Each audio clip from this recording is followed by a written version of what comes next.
Hello, my dear Franken friends, and welcome to Spookyou, your one-stop shop for all things ghastly and ghoulish.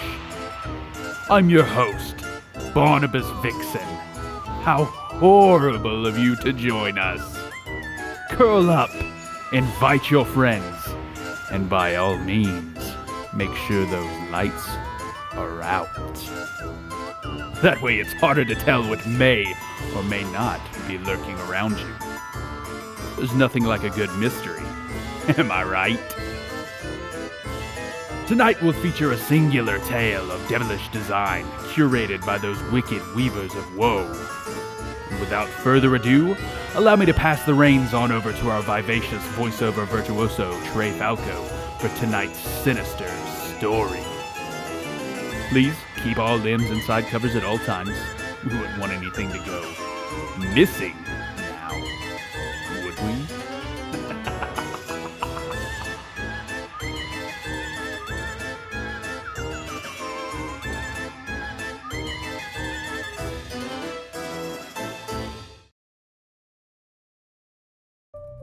The emergency alert that had appeared on my phone screen read, "The creatures have been eradicated. Any remaining survivors should seek aid at the nearest communal bomb shelter." My mind eased as I read the words. It seemed as though the bombs had actually worked, and from where I stood, the coast was clear. I looked back at the bunker, and my mind went back to the things I'd seen during my stay in there. There was no way I could live the rest of my life in there. The only thing left for me to do would be to obey the message. The nearest communal bomb shelter was located relatively far from my current location, and the trek on foot would be far from ideal. I needed to find a working vehicle that had not been affected by the bombs or some other means of transport. However, if the alert was true, walking would definitely be a possibility.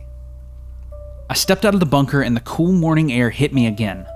I guessed that Craig's house above me no longer stood in its entirety, otherwise I would not have been feeling a gust of wind in his basement.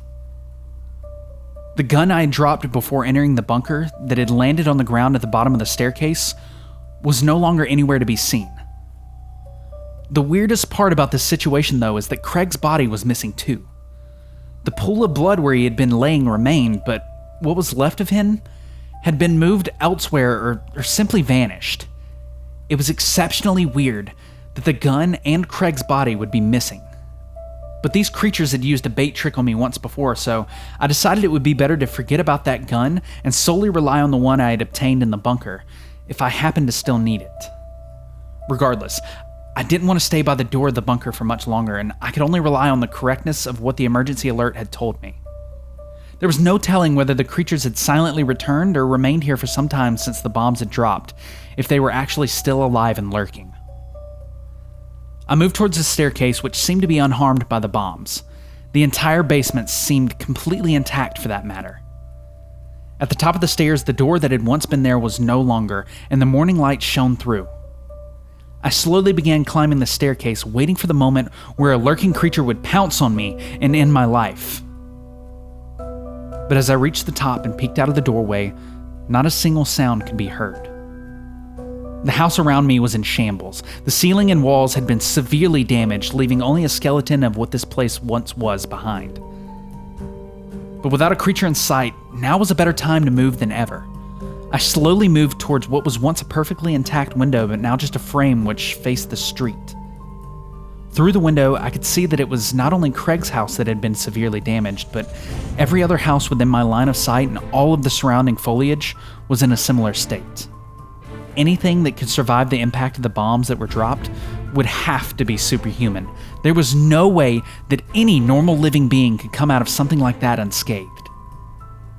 At this point, I realized that the likelihood of me finding a functioning vehicle near my location would be next to none, and without the keys to a random person's car that was safely tucked away in their garage, it would be useless.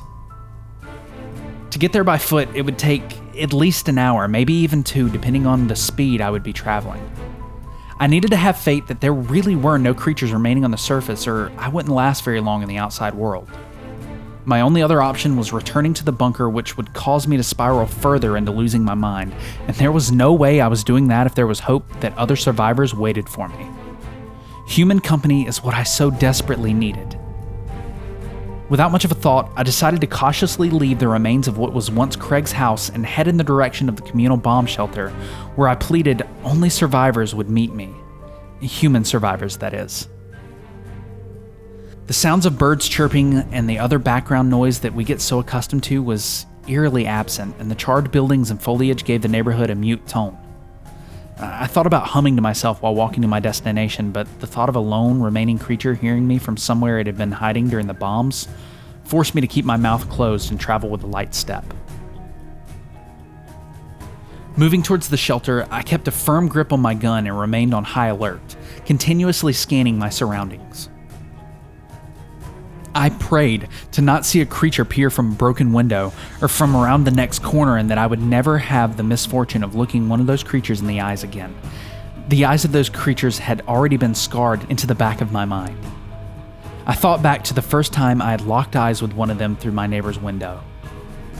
Even the image in my head caused me to feel extremely paranoid, almost as though I was being watched from afar or stalked, but there was no obvious signs that this was actually the case. About 3/4 of the way to the shelter, I began letting my guard down. I almost completely convinced myself that there truly were no creatures remaining here, because I surely would have run into one by this point if the alert had been deceptive or inaccurate. I felt safe for the most part and holstered the gun I had been holding in my waistband to rest my arm. I glanced behind me as a simple precaution, and what met my gaze sent a shiver down my spine. Pardon my ill-timed interruption of this terrible tale, but I've been informed by the powers that be that our narrator has been sucked into a wormhole.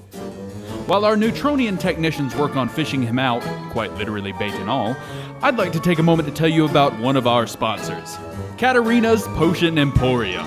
Whether you're brewing up a powerful love potion to ensnare that special someone, or a potent drought of imminent death, you'll find all the ingredients your shriveled up little heart desires. Don't fancy yourself an apothecary? No worries! Katarina has lined the shelves with her very own concoctions, at affordable rates. And right now, if you scream "Spookyou" into the cold night air around midnight, you'll receive Katarina's deepest thanks with your first purchase. Hurry now, this deal won't last long. Now I've been told that our narrator is back behind the mic and, mostly, no worse for wear. We return you to your story already in progress.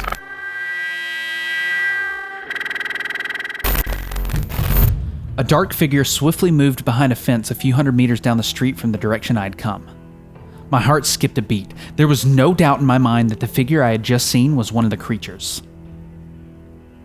I froze for a moment and kept my eyes on where I had seen the creature disappear. A few moments passed, and I tried to convince myself that my mind had simply been playing tricks on me. Had I actually seen that figure, or was it just something my mind had created out of paranoia? Moments later, however, the creature's face peeked from the fence it had disappeared behind, and its eyes locked with mine like I had hoped would never happen again. My mind suddenly flooded with images of the creatures, and the image of Craig's mangled body appeared in front of me. Screaming in horror, I broke my gaze from the creature's huge, deep, sunken white eyes and swiftly turned around towards the shelter.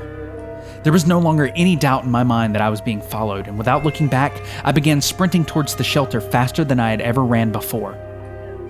I couldn't hear anything behind me, but I had no desire to look back and experience what those creatures had just done to me once again, or even slow down for a second.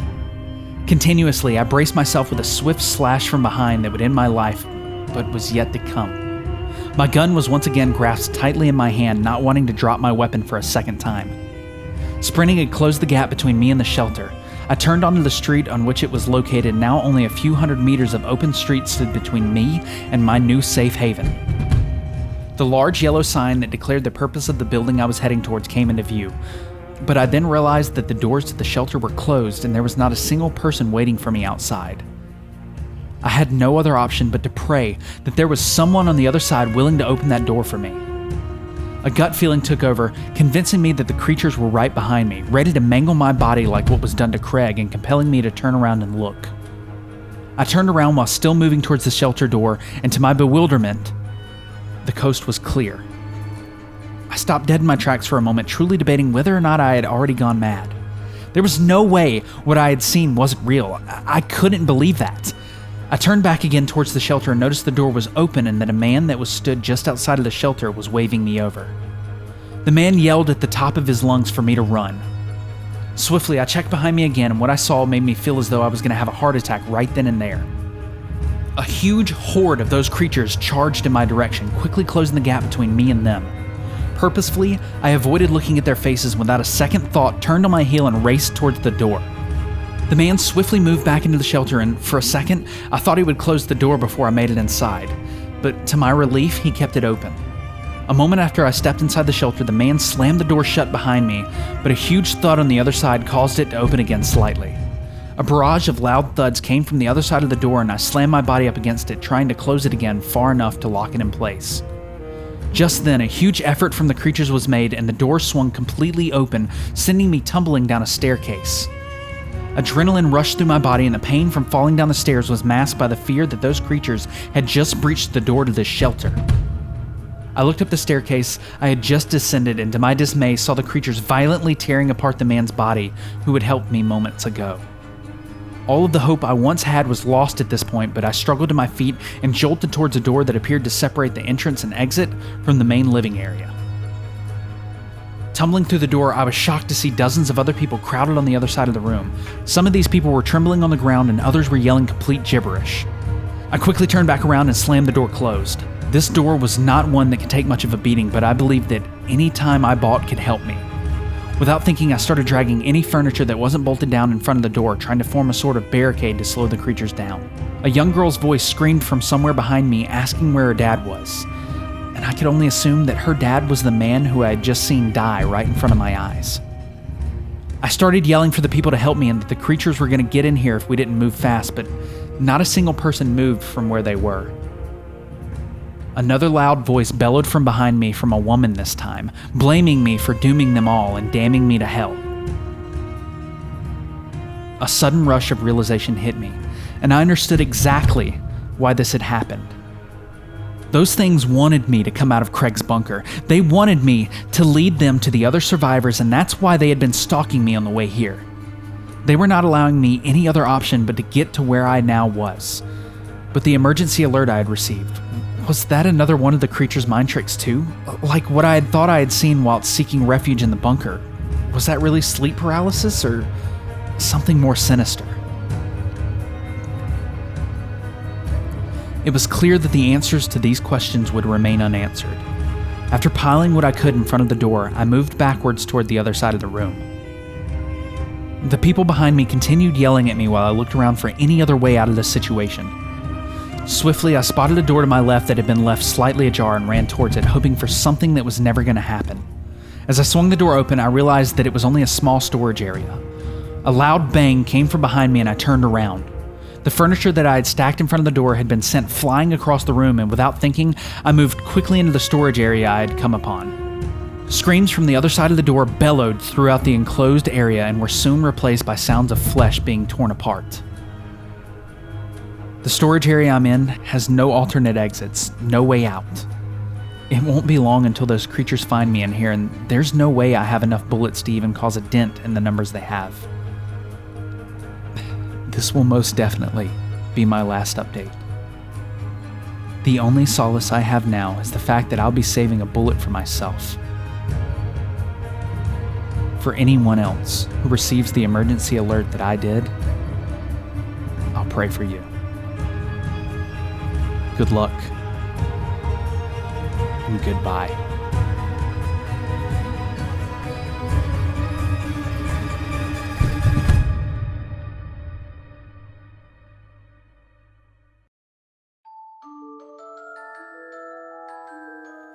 Welcome back, my darling deviants. Well, tell me, did you enjoy that twisted tale? Of course you did. I knew you had that air about you, that hunger for the horrific and the macabre. So, did we spook you? If not, then file a complaint with our complaint department detailing all accounts of non-spookiness you found in this video, and we'll get back to you in 2 to 3 millennia. Give or take a business eon or two. However, if you've enjoyed what you've just heard this evening, then make sure you leave a like on this video and annihilate that subscribe button. Such a small act of obedience is exactly what we need to put the food on the table around here. There's only so many days we can have refried kidney and toe jam hash before I'm absolutely sick of it. Spoiler alert, that ship sailed long ago.